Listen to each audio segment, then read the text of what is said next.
Hello my dear students, आप सब कैसे हैं। आशा करते आप सभी अच्छे होंगे। You are most welcome today's economics class. आज हम आपके लिए टॉपिक्स लाए मेडिसिन ऑब्जेक्टिव बजट। सही सुना मेडिसिन। लेकिन उसके पहले हम आशा करते आप सभी इस कोरोना काल में महादेव की कृपा से अच्छे और सुरक्षित होंगे। तो एक बार जयकारा लगाइए, Har Har Mahadev, Har Har Mahadev. You are most welcome today's economics class. आज हम आपके लिए इकोनॉमिक्स में टॉपिक्स लाए my dear students. Objective of budget.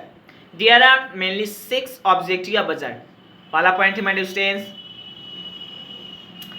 Objective पर social development, political development, cultural development, economical development, regional development, reduction in unemployment inequality and increasement in employment. Okay मैशिंग। आइए तो पॉइंट वाइज हम डिस्कस करते हैं।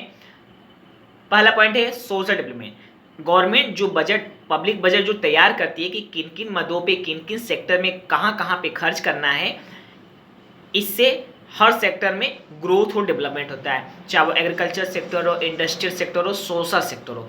तो इससे क्या होता है, इससे समाज में रहने वाले लोगों के खान पान, वेशभूषा, पहनावा, लाइफस्टाइल स्टैंडर्ड, उस पर भी इफेक्ट होता है। तो हम कह सकते हैं social development the first objective of public budget. Second objective of public budget है पॉलिटिकल डेवलपमेंट। देश चलानी है, देश हमारा इंडिया जैसा देश लोकतांत्रिक देश है। यहाँ पे सरकार चलाती है, देश को चलाने की जिम्मेदारी सरकार पे है। जो केंद्र सरकार है, राज्य सरकार है, लोकल सरकार, central government, state government, local, इन सब पे जिम्मेदारियाँ हैं। तो वो इन्हीं पैसे को इसमें खर्च करती है। चुनाव होते हैं, फिर सरकार चुनी जाती है, सरकार बनती है, कि वही सरकार नियम कानून पास करता है, तभी हमारे देश की शासन व्यवस्था लोकल से सेंट्रल तक चलता है। तो हम कह सकते हैं कि देश आगे बढ़े, सरकार अच्छा, जितना अच्छा शासन सरकार का होगा उतने अच्छा देश हमारा ग्रोथ डेवलपमेंट करेगा। अगर घटिया सरकार है, भ्रष्ट सरकार है, तो हमारा देश ग्रोथ डेवलपमेंट की खाई में गिरता जाएगा। तो हम कह सकते हैं कि अगर हमारे देश का पॉलिटिकल डेवलपमेंट हो तो इसके लिए भी हम कह सकते हैं ये सेकेंड ऑब्जेक्टिव ऑफ बजट है हमारे से पॉलिटिकल डेवलपमेंट। थर्ड डेवलपमेंट की तरफ बढ़ते हैं, कल्चरल डेवलपमेंट। कल्चरल डेवलपमेंट क्या है हमारे स्टूडेंट, अगर कल्चरल डेवलपमेंट का हमारे स्टूडेंट कि हमारे देश में सभ्यता संस्कृति को बढ़ावा मिले, सभ्यता संस्कृति को बढ़ावा मिले, तो हम बजट, उसके लिए भी गवर्नमेंट एक अलग से एक कुछ परसेंट बजट उसके लिए पास करती है। तो कल्चरल के नाम से एक मंत्रालय भी है, ministry of culture, art and culture. Okay मैसे, तो कितना हमें भारत देश की संस्कृति, सभ्यता, संगीत कला, वास्तुकला, विद्या, इस पे कितना हमें डेवलपमेंट करना है, इसके लिए भी बजट रखा जाता है कि कुछ परसेंटेज इस कल्चरल एक्टिविटी पे खर्च किया, ताकि हमारे देश के धरोहर और विरासत की महत्ता बनी रहे, ना इस देश में तो बनी रहे और विदेशों में बने। तो हम कह सकते हैं cultural development third important objective public budget. Fourth important objective public budget की तरफ बढ़ते हैं, वह है माय स्टूडेंट इकोनॉमिकल डेवलपमेंट। चूंकि ग्रोथ डेवलपमेंट के लिए पैसा चाहिए और पैसा बजट में निर्धारित होता है कि किन किन सेक्टर में कितना पैसा खर्च करना है, social sector, agriculture sector, industrial sector, service sector etcetera. क्योंकि इसमें पैसा खर्च करेंगे, इसमें डेवलपमेंट करने के लिए, तो हमारा इकोनॉमी बढ़ेगा। और जब हमारी इकोनॉमी बढ़ेगा तो हमारे इकोनॉमी का ग्रोथ डेवलपमेंट बढ़ेगा, क्योंकि प्रोडक्शन बढ़ेगा तो एम्प्लॉयमेंट बढ़ेगा, एम्प्लॉयमेंट बढ़ेगा तो इनकम बढ़ेगा, इनकम बढ़ेगा तो कंजप्शन एक्सपेंडिचर बढ़ेगा, कंजप्शन एक्सपेंडिचर बढ़ेगा तो फिर हमारा सेविंग बढ़ेगा, सेविंग बढ़ेगा तो इन्वेस्टमेंट बढ़ेगा, फिर इन्वेस्टमेंट बढ़ेगा तो फिर हमारा प्रोडक्शन बढ़ेगा, और फिर प्रोडक्शन, तो ये साइक्लिकल ऑर्डर में चलते हैं।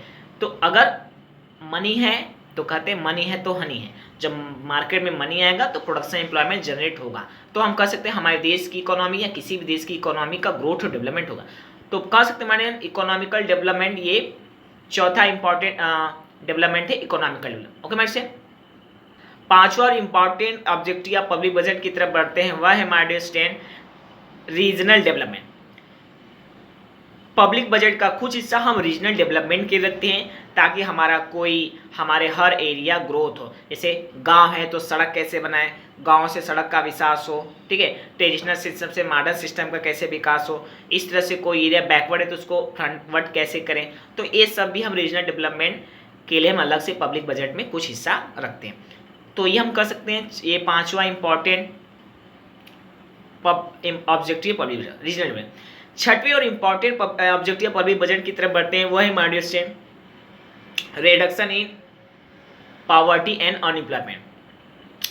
कितना हिस्सा हमें देश की अनएम्प्लॉयमेंट को दूर करना है, कितना पब्लिक बजट का कितना हिस्सा हमें पॉवर्टी लेवल पॉवर्टी एलिविएशन पे खर्च करना है, ये सारा बातें पब्लिक बजट पे फिक्स हो जाती है कि हमें पॉवर्टी दूर करने में इतना % खर्च करना है। जैसे बीपीएल एपीएल फैमिली को फिक्स सब्सिडाइज प्राइस पे कैसे राशन देना है, फर्टिलाइजर देना है, ये सब ठीक है, ये पॉवर्टी दूर करने। और अनएम्प्लॉयमेंट जो बेरोजगारी है अनएम्प्लॉयमेंट उसको दूर करने के लिए हमें प्रोडक्शन बढ़ाना होगा, क्योंकि मार्केट में प्रोडक्शन बढ़ेगा तभी इंप्लॉयमेंट जनरेट होगा, तभी अनएम्प्लॉयमेंट डिक्रीज होगा। तो हम कह सकते हैं कि पॉवर्टी और अनएम्प्लॉयमेंट को दूर करने के लिए भी हम पब्लिक बजट का कुछ हिस्सा इस पर खर्च, तो हम कह सकते हैं पांचवा और छठवां और इम्पॉर्टेंट ऑब्जेक्टिव पब्लिक बजट को मैंने poverty elimination and reduction in unemployment. Okay मैसे next and last important objective है पब्लिक बजट का milestone employment, increasement in employment, कि कितना % हिस्सा एम्प्लॉयमेंट पे क्रिएट करेंगे, कितना हिस्सा हम मार्केट में पब्लिक बजट का कितना हिस्सा एम्प्लॉयमेंट को बढ़ावा देंगे, नए एम्प्लॉयमेंट को इनिशिएट करेंगे। ये तभी पॉसिबल हो जब तक हमारे देश में इंडस्ट्रियल, अगर इंडिया जैसी कंट्री की बात करें या किसी भी कंट्री की बात करें, तो जब तक हम किसी भी देश की इकोनॉमी का, जब तक किसी देश की इकोनॉमी का प्रोडक्शन लेवल नहीं बढ़ेगा, जब तक हमारे देश की इकोनॉमी का प्रोडक्शन लेवल नहीं बढ़ेगा, तब तक एम्प्लॉयमेंट नहीं बढ़ेगा, और जब तक एम्प्लॉयमेंट नहीं बढ़ेगा तब तक इनकम नहीं बढ़ेगा, और जब तक इनकम नहीं बढ़ेगा तब तक सेविंग कंजप्शन एक्सपेंडिचर नहीं बढ़ेगा, जब तक कंजप्शन एक्सपेंडिचर नहीं बढ़ेगा तब तक हम कह सकते हैं फिर इन्वेस्टमेंट प्रोडक्शन लेवल है। तो कह सकते हैं ये सब साइक्लिकल ऑर्डर में। तो अगर हमें मार्केट में इकोनॉमी में एम्प्लॉयमेंट बढ़ाना है तो हमें प्रोडक्शन लेवल भी बढ़ाना होगा, और इसके लिए हमें इंडस्ट्री डेवलपमेंट करना होगा, ठीक है माय डियर, और इसके लिए हमें अलग से उसी पब्लिक बजट में कितना % इंडस्ट्रियल डेवलपमेंट सेक्टर को बढ़ावा देना है, ये पहले से हमें फिक्स करना होगा। ओके तो हम कह सकते हैं next and last 7 main important objective है माय डियर पब्लिक। ओके वैसे तो आज हमने आपके सामने चर्चा किया important objective of public budget. So once again I would like to tell you social development, political development, cultural development, economical development, regional development, reduction in poverty and unemployment and increasement in employment. Okay ma'am, अगर आपको इसमें कहीं भी कोई doubt तो मुझे comment box में जरूर, मैं उसका जवाब जरूर। और नहीं विश्व में मेरे लेक्चर वीडियो से आप पढ़ रहे हैं, सीख रहे हैं, आगे बढ़ रहे हैं, दिन दुनी रात चौगुनी तरक्की कर रहे हैं, इससे मुझे खुशी की क्या बात सकते हैं। और हाँ, अगर अभी तक आपने हमारा चैनल सब्सक्राइब नहीं किया तो please like share subscribe my channel and like share to your friend relative, क्योंकि ऐसा करने में आपके तो 1 रुपये भी नहीं लगते, बट इससे मेरे कॉन्फिडेंस जरूर आते। और मेरा मानना है वीडियो आपके लिए, आपसे संबंधित सारे लोगों के लिए बहुत ही फायदेमंद साबित होंगी, न डायरेक्टली तो इनडायरेक्टली, न शॉर्ट टर्म में तो लॉन्ग, क्योंकि विद्या कभी खराब नहीं जाता, because knowledge does never get is. Okay match, तो कल फिर मिलते हैं इसी समय, फिर इसी तरह पब्लिक इकोनॉमिक्स एनालिसिस के अंतर्गत इसी टॉपिक संबंधित या फिर किसी नए टॉपिक से। Till then bye bye, good night, see you and once again for your kind. कल का एडवांस टॉपिक रहेगा my dear students types of budget. सही सुना my dear student, types of budget. तो कल फिर मिलते हैं टाइप्स ऑफ पब्लिक या गवर्नमेंट बजट। ओके मैच, तो कल फिर मिलते हैं इसी समय, फिर इसी तरह पब्लिक इकोनॉमिक्स एनालिसिस के अंतर्गत या इसी टॉपिक संबंधित फिर किसी नए टॉपिक से। Till then bye bye, good night, see you and once again Har Har Mahadev, Har Har Mahadev.